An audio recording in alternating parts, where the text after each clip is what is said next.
What's up, guys? Welcome back to the Keeping It Real podcast. I'm your host, James, joined by Jack and Calvin. Today, talking Thunder Force, the Netflix original superhero movie starring Melissa McCarthy and Octavia Spencer. In a world where supervillains are commonplace, two estranged childhood best friends reunite after one devises a treatment that gives them powers to protect their city. I thought this was easily the most watchable of McCarthy and Ben Falcone's collaborations, and Jack, I know you enjoyed Jason Bateman's Crabman as much as me, so I'll start with you. What do you think of Thunder Force? So apart from Jason Bateman's Crabman, I'm really livid that you made me watch this. What other films have they made together? What has he directed? Right, so they've done Tammy, awful. Shocking. The Boss, which I watched half of, and I was like, I can't do this anymore. Life of the Party, which was so forgettable, and then Super Intelligence last year that I didn't get to watch. But I really struggle with Melissa McCarthy. I haven't seen that Can You Ever Forgive Me film, which is supposed to be really good. So I haven't seen that. The best things that I think that she's done is Spy. I love that movie. The Heat. I didn't love The Heat, but Spy's great. Spy's great, but this is absolutely God, this was tripe. And this is coming. Me and Calvin watched it together with our housemates, but I don't think he laughed. I think I heard him laugh once. And in comparison, it probably seems like I really enjoyed it because like a lot of it. I thought I'd start with you just so we'll start on a bit of a high and then yeah, I can tell you it's probably going to really dip after I finished, and I'm not promising anything big. But I think Jason Bateman stole the show whenever he was in a scene. He was just so like his whole character was ridiculous. Just a man with crab hands.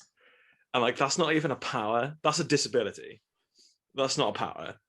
He doesn't use them ever for any kind of purpose. He's just always in the background behind his like goons. Well, he's not that bad of a guy, Jack. Yeah, no, I know he's not that bad of a guy. Criminal with a heart of gold. But still, and lobster arms.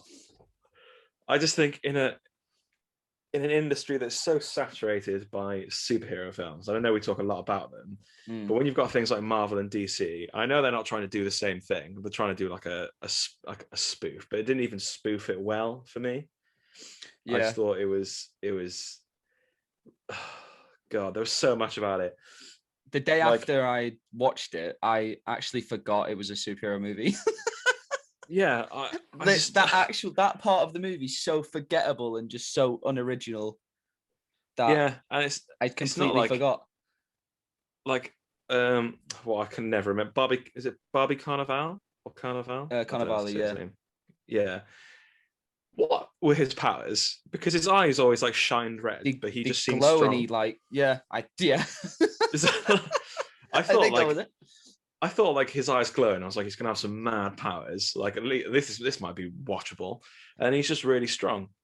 And all the powers were just quite. They were just quite uninspired. Like Clementieff. Yeah, just shoots lasers. She shoots lasers, and a character's called Laser. It was stupid. It was stupid. And then like Jason Bateman was just called Crab, wasn't he? The Crab. It's just stupid and it's lazy. And like Melissa McCarthy and Octavia Spencer, their powers, like they've gone for the classic, super strength and stuff. But like that, I was just bored. They could have given them something a bit like wacky. And then at the end, when their daughter comes in with super speed, they never they never mentioned that super speed was an option because they get those powers from like those treatments. So they said at the beginning that Octavia Spencer was supposed to get them for super strength and invisibility. Speed is never mentioned, and they have to do these treatments. Like Melissa McCarthy's lasts 33 days, and Octavia Spencer's lasts for, I don't know, more than one day. I actually thought that was quite funny. Yeah, that was quite funny. It's a big pill. In terms of like, it's just a big pill. But then the super speed, she just literally she finds out that woman, that FBI woman, is bad. It never gets followed up.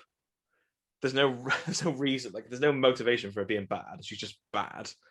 And then she leaves her, and then she comes across and she's like, "Got super speed now." I'm like, "What the fuck did you get that from?" Oh, she just ran to fucking Morrison's before she got there. It was like, "Can I have a super speed pill, please?" Because apparently these are readily available to everybody. Yeah, I didn't actually hate watching this. I thought it was very watchable. It's the least bad of all their movies, and clearly McCarthy's the one getting these made because Yeah, Ben yeah. Falcone just I don't know what he's doing. He was in Bridesmaids, wasn't he? That's what I Yeah, he know always him gives from. himself a small role, and like I like him in front of the camera. I think he's quite funny. He's got good comedic timing, but behind it's just so Yeah, uninspired. There's just no flair it's to the action scenes. it's really lackluster.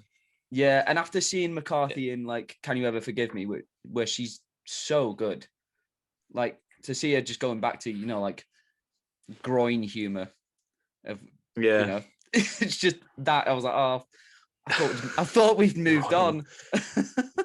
I don't mind it when it's like Spy is so funny, That's really good. but I think that's so funny because Jason Statham is so funny in it. Mm. Like his character is just absurd.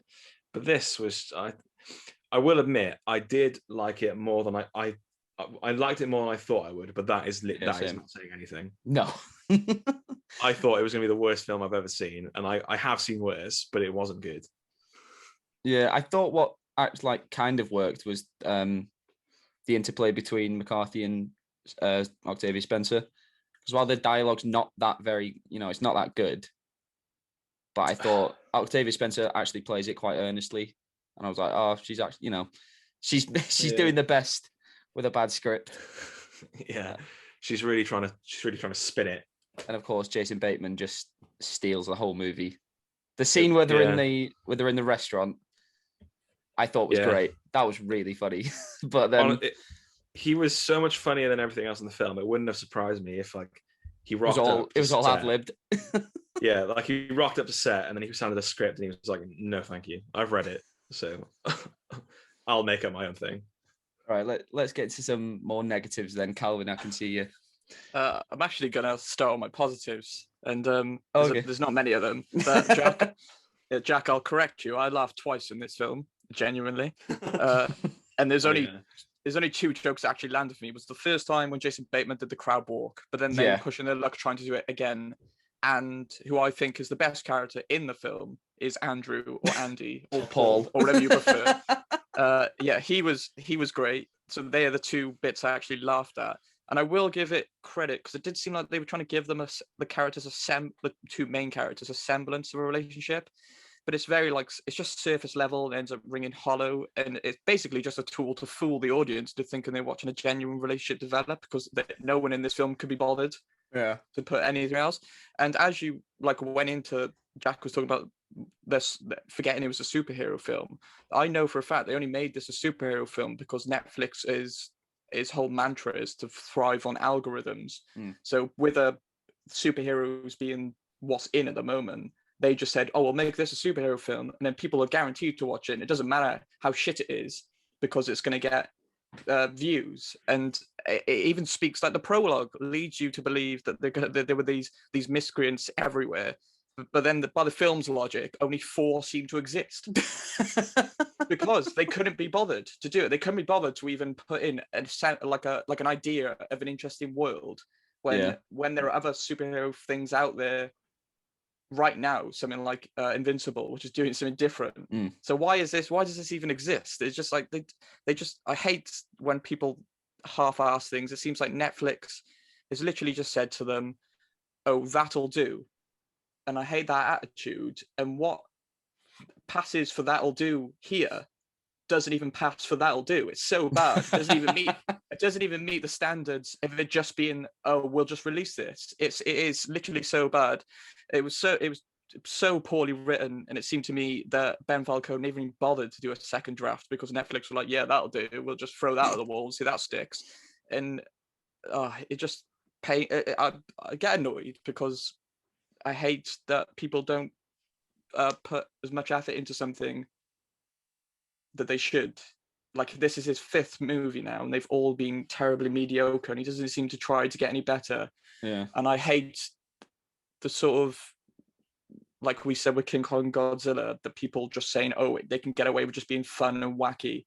when there are the stuff out there that is fun and wacky. There could be a strive to be something more. I can imagine a James Gunn film called Crab Hands, and I imagine it would be a really good. There'd be like a really tragic character there that you could explore in some way, but no, it's just all played off for like dumb laughs. Crab Hands would definitely be a Kevin Smith movie. Yeah, and there are talented actors in this cast, like you said about Octavia Spencer. She does really try, but the script is so bad, the dialogue is so bad that it just doesn't work. And there's other just things in it that were just so dumb. Like, why would this woman only create one dose of this serum, and why would it not be behind any locked doors? She barely reacts to this woman she hasn't seen in 20 years, essentially hijacking her life's work, which was meant to be an avenging thing for her dead parents. They've just basically they ruined that whole backstory. Oh yeah, sorry, you just accidentally taken this. So now, and all the powers in it are boring, just to play into the fact that they only made this a superhero film because it was what's popular at the moment. They didn't care around making a sort of compelling story, which I do think it could be, because some of Melissa McCarthy's roles are good, because like in some of her Paul Feig films, because they generally have good scripts. But I don't see why why this couldn't turn out the same. I don't know. It's just bad, just all the way through bad. Yeah, it seems like the actual plot itself, you take out the superhero stuff. The plot is so just thin and bare bones that you really could just put it into any genre and just tweak it and alter it, and that's what they've done. Like, we need a superhero movie. Yeah, but you could have a bare bones plot like that if the script and characters were good. Yeah, but they did nothing to progress. Like these two women were friends, and I think a better way to go about it is start the film with Melissa McCarthy possibly getting a letter to say she's going to a high school reunion. I don't think they knew their relationship.